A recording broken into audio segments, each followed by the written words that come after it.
তোমাদের চেহারার মধ্যে দয়া মায়া নাই কেন আব্বা? তোমরা এমন মালিক ভুলে গেলা কেন? এমন রব ভুলে গেলা কেন? দুনিয়া নিয়ে খুশি হয়ে গেলেন? বাবারা আপনারাও, ছেলেরা তোমরাও, মারা আপনারাও, সবাই মিলে দুনিয়া নিয়ে খুশি হয়ে গেলেন। আখেরাত লাগবে না তো? আখেরাত যদি লাগে তো এমনি এমনি আখেরাত। 365 দিনে, এক বছরে কোনো দিন ফজরের নামাজ পড়লেন না, আখেরাত মিলে যাবে, জান্নাত মিলে যাবে এমনি? তাইলে আব্বা তোমরা এই পরিমাণ ছেলে মাশাআল্লাহ দেখো, কিন্তু তোমরা একটা ছেলে দাঁড়াইয়া বাকিদের দিকে দেখো, চেহারা সব। যদি এখানে 500 ছেলে হয়, 450 ছেলের চেহারায় নামাজের কোনো চিহ্ন নেই। এভাবে আল্লাহ ভুলে গেল কেন? মাথা নোয়াইলে কি হবে বাবা? আমি তো কিছুই বলতেছি না, আমি তো আমার পথে চলে যাব এখন। কে কার জন্য আটকায়? আমার জন্য আপনারা আটকাইবেন না, আপনাদের জন্য আমরা আটকাবো না। সবাই সবার মতোই দুনিয়া। হাসলেও রাত ভোর হয়, কাঁদলেও রাত ভোর হয়, বাসর রাতও ভোর হয়, ফাঁসির রাতও ভোর হয়। তাহাজ্জুদের যে সেজদা করে তার জন্য ভোর হয়। মদের আড্ডা, জুয়ার আড্ডা, নারীর আড্ডায় যে পড়ে থাকে সারা রাত, তার রাতও ভোর হয়। দুনিয়া তো থেমে যাবে না। সূর্য উঠবে, চাঁদ উঠবে, রাত আসবে, দিন আসবে, আলো আসবে, অন্ধকার আসবে। 25 সাল 26 সাল হয়েছে, 26 আবার 27 হবে, জানুয়ারি ফেব্রুয়ারি হবে, শনিবার রবিবার হবে, সকাল দুপুর হবে। এভাবে একদিন আমারে কবরে নিয়ে যাবে, তোমারে কবরে নিয়ে যাবে। স্বার্থপর এই দুনিয়া না তোমার দাদারে থাকতে দিছে, না বাবারে, না তোমারে দিবে।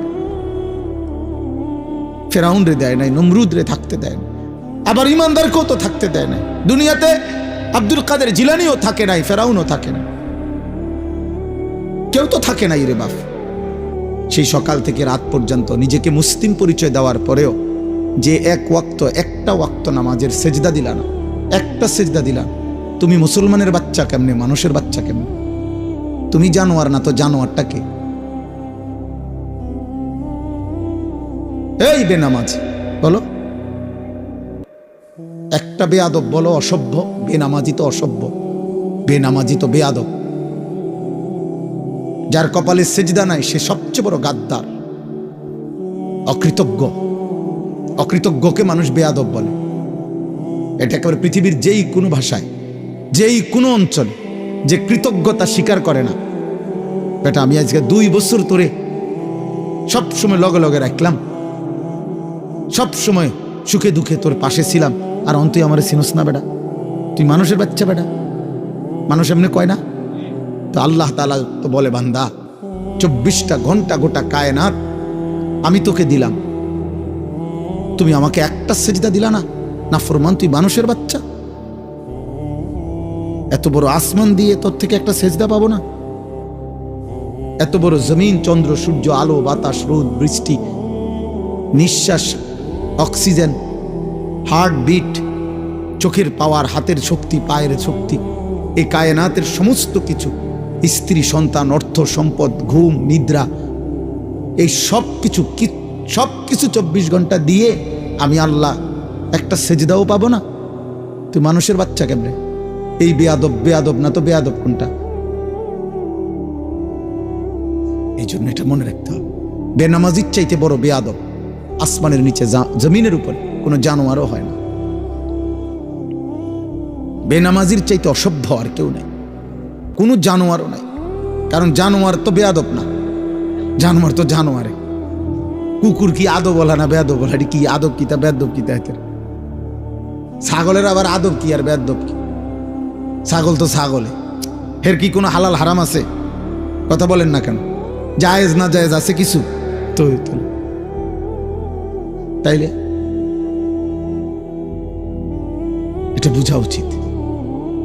সামান্যতম ভাইয়া, বাবা, ছেলেরা মনে রাখো, আব্বা এই দিন রাত্রি তোমাদের এই মোবাইলের শেষ, মোবাইলের এই আসক্তি একদিন তোমার ঘরে, এখনই একদিন নিশ্চিত মনে পড়বে যে প্রতিবন্ধী, মানসিক ভারসাম্যহীন, কোনো কাজে ধৈর্য, সহ্য, ধীরস্থিরতা এবং পরিশ্রম করার মতো শক্তি, উদ্দীপনা মোবাইলে আসক্ত নাফরমানের থাকে না। ও কোনো কিছুতেই ধৈর্য ধরতে পারে না। এটা অভিশাপ, মনে রাখো। আমি বললাম, আমি ব্যক্তিগতভাবে কিশোর নওজোয়ানদের প্রতিটা আচার আচরণ নিয়ে ফিকির করি, ভাবি, তাকায় থাকি কি করে, কেমনে লড়ে, কেমনে হাসে। হ্যাঁ, এটা আমার জিন্দিগির মেহনত। যত ছেলে দেখবেন, যত ছেলে মেয়ে নারী পুরুষ মোবাইলে আসক্ত, ওদের কর্মক্ষমতা কমে যায়। ভারী মজবুত কষ্টসাধ্য কাজ করার মানসিকতা কমে যায়। সে শুধু সময় ফাঁক খোঁজে, তার হাতে সময় নাই, তার তো মোবাইল দেখতে হবে। তাড়াতাড়ি ভাত খাইলেছে 2-4 লোকমা, পেটে ভোক আছে, অথচ সময় নাই। বেঈমান আমাদের বাচ্চাদেরকে, ছেলেদেরকে একটা 12,000 টাকা 14,000 টাকার মোবাইল দিয়ে তার সব নিয়ে গেছে। এক ওয়াক্ত সেজদা, নামাজ, চুল, চেহারা, লেবাস, পোশাক, তার দিল, তার কলিজা, তার আত্মা, তার জীবন, যৌবন, শরীর, স্বাস্থ্য, সময়, রাত, দিন সব নিয়ে গেছে। সব নিয়ে এই কয়টা নর্তকী দেখায় উলঙ্গ ছবি, অথচ সেও জানে এর জীবনও হে পাবে না। আমেরিকার নর্তকী তুই মিলাবি কেমনে? ইন্ডিয়ার নর্তকী তুমি করবা কেমনে? কি করবা? পাইবা কেমনে ওরে? আর পাইলেও বলে এই নাপাক, এই মুশরিক, এই বেঈমান নারী দিয়া তুমি করবা ঠিক। কিন্তু আহা, এতটুকু বুঝ তার কলিজার মধ্যে নাই। দুশ্মন তারে সামান্য একটু প্রলোভন দিয়ে তাকে তার মালিক ভুলাই দিছে, আখেরাত ভুলাই দিছে। মুসলমানের ঘরে ঘুমায়, বাবা মা মুসলমান, দাদা দাদি, নানা নানি মুসলমান, পুরা ফ্যামিলি মুসলমান, চারিদিকে মসজিদ, চারিদিকে মাদ্রাসা, ওয়াক্ত নামাজের আজান হয় চতুর্দিকের মসজিদ থেকে। দাড়ি টুপিওয়ালা কত মানুষ, চারিদিকে হাফেজে কোরআন আছে। এত কিছুর ভিতরে থাইকা ইসলামের চিহ্ন স্বরূপ মসজিদ আছে, মাদ্রাসা আছে, দাদা আছে, নানা আছে, বাবা আছে, মা আছে, দাড়ি টুপিওয়ালা মানুষ আছে, হাফেজে কোরআন আছে, আল্লাহর কোরআন আছে, আজান আছে।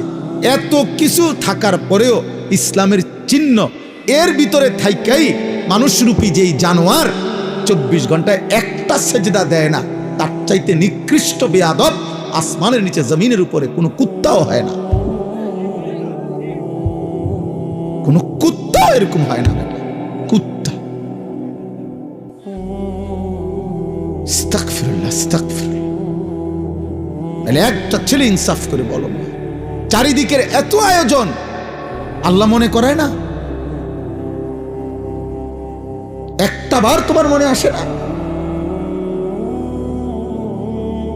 চারিদিকে মুসলমানের পরিবেশ, প্রতি ওয়াক্ত নামাজে আজান হয়।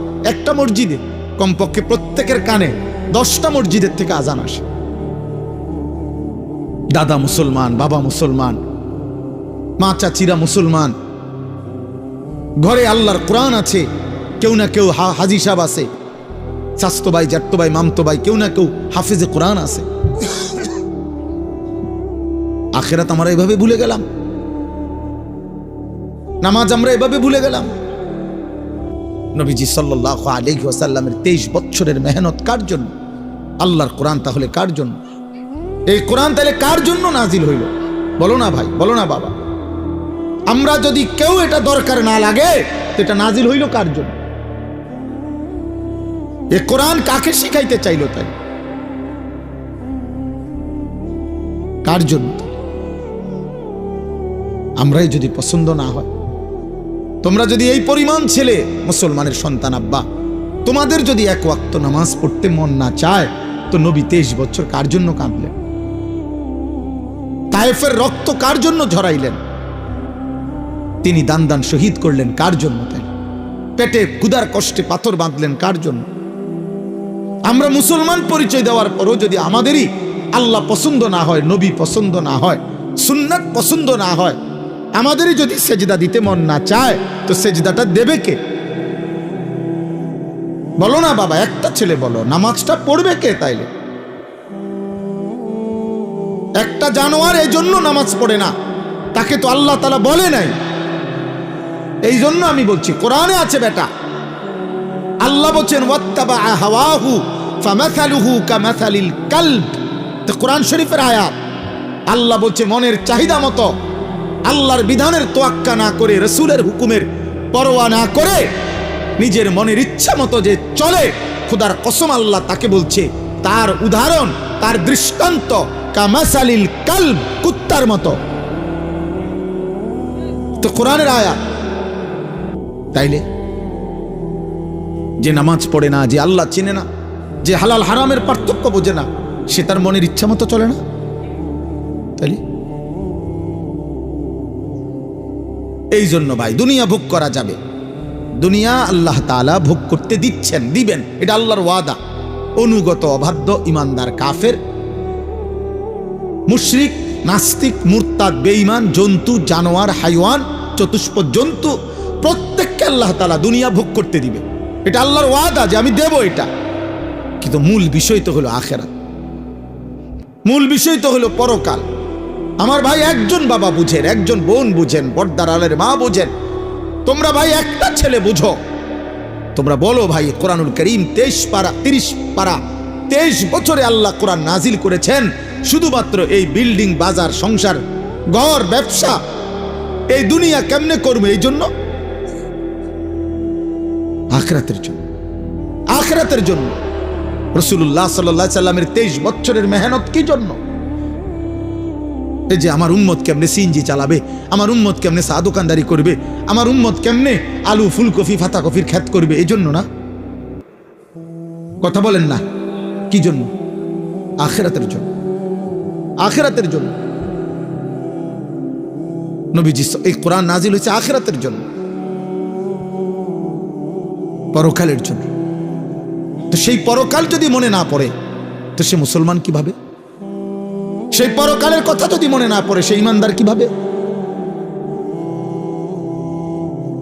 ক্বালাতিল আ'রাবু আমান্না কুল লাম তু'মিনু ওয়ালাকিন কুলু আসলামনা। আল্লাহ বলছে, আরব বেদুইন মানুষ তারা বলতো, নবী আমরা ইমানদার হয়েছি। আল্লাহ নিজে বলেন, না বন্ধু, বলেন তোমরা ইমানদার হও নাই। তোমরা মুখে বলো যে আমরা মুসলমান, কিন্তু তোমরা এখনো ইমানদার হও নাই। শুধু শব্দ উচ্চারণ দিয়ে মুসলিম হয় না।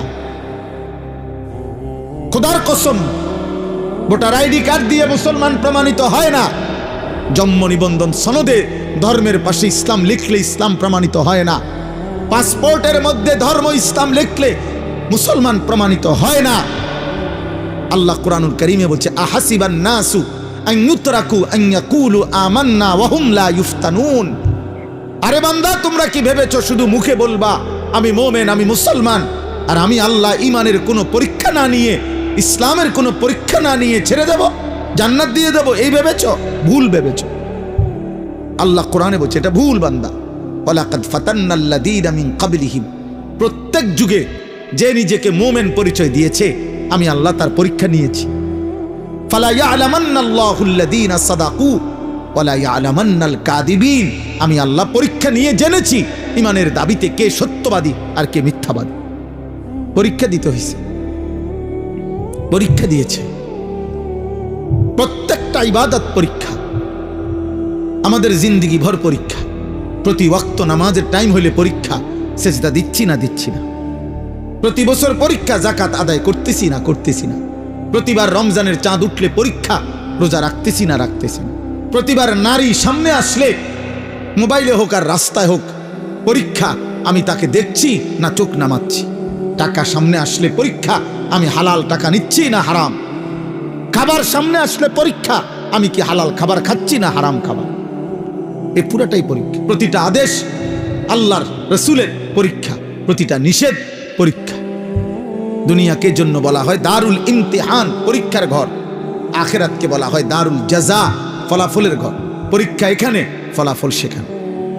দুনিয়াকে বলা হয় দারুল আমাল, আমলের ঘর। আখিরাতকে বলা হয় দারুল হিসাব, হিসাবের ঘর। আমল হবে এখানে, হিসাব হবে ওইখানে।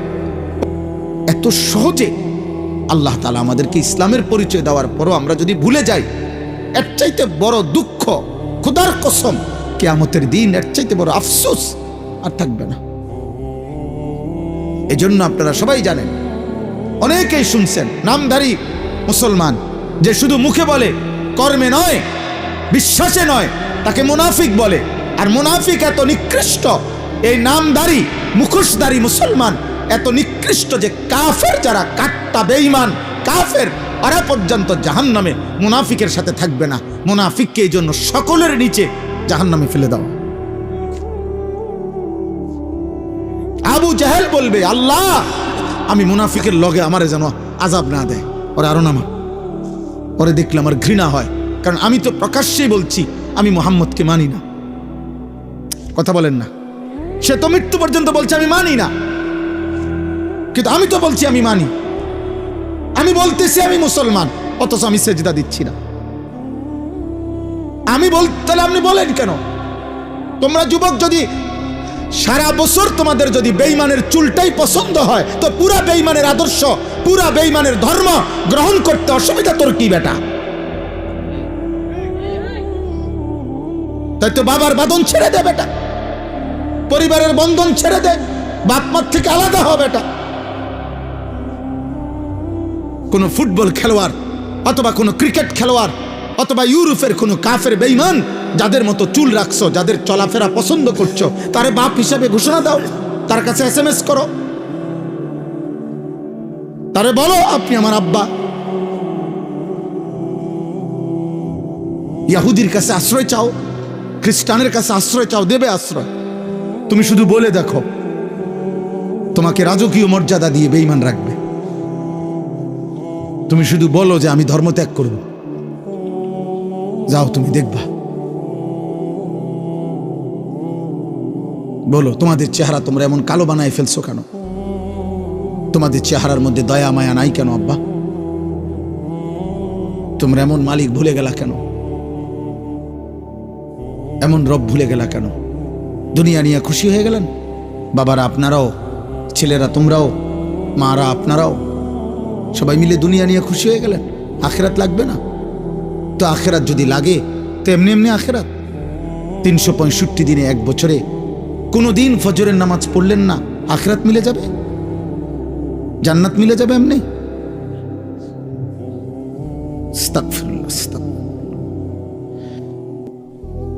দেখেন এবার আয়াতের তর্জমা শুনেন।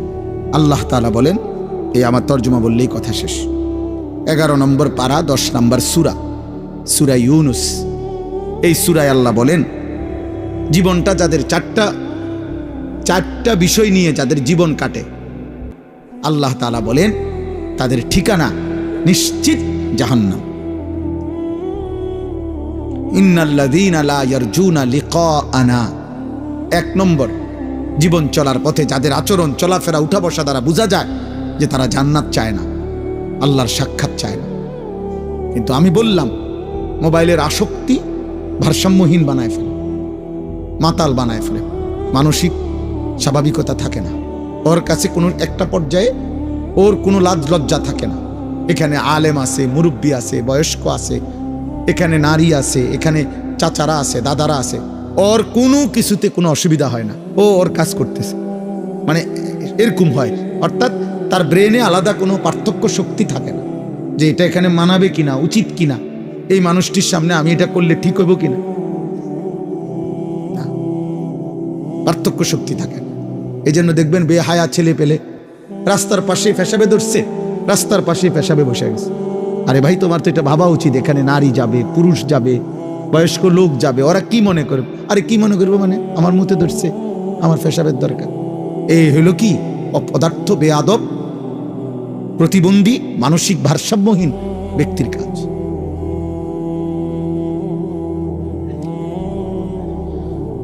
অথচ আল্লাহর নবী সাল্লাল্লাহু আলাইহি সাল্লাম, সাহাবায়ে কেরাম বর্ণনা করছেন, আল্লাহর নবী বলছেন রাস্তায় তোমরা বসবা না, বসতে পর্যন্ত নিষেধ করছে, পেশাব তো দূরে থাক। আল্লাহ রাসূল সাল্লাল্লাহু আলাইহি সাল্লাম বলছেন সাবধান, তোমরা বসবা না। ইয়াকুমুল জুলুসা ফিত তুরুকাত, সাবধান তোমরা রাস্তায় বসা থেকে বিরত থাকো। সাহাবারা বলছেন, ইয়া রাসূলুল্লাহ, মাঝে মাঝে আমাদের অবস্থা এত সংকীর্ণ যে রাস্তায় আমরা এক পাশে যদি কয়েকজন আমরা না বসি, আমাদের এই ছাড়া একত্রে কথা বলার মতো কোনো জায়গায় নাই। মাঝে মাঝে আমাদের অবস্থা এমন হয়, তখন আমরা কি করব? আল্লাহর নবী সাল্লাল্লাহু আলাইহি ওয়াসাল্লাম বলছেন, তাহলে তখন রাস্তার হক আদায় করবা। ফাআতুত তারিকা হাক্কাহু, রাস্তার হক আদায় করবা। তো সাহাবারা বললেন, ওমা হাক্কুত তারিক ইয়া রাসূলুল্লাহ, রাস্তার হক? নবীজি বললেন, গদ্দুল বাসার, চোখ নামায় রাখা।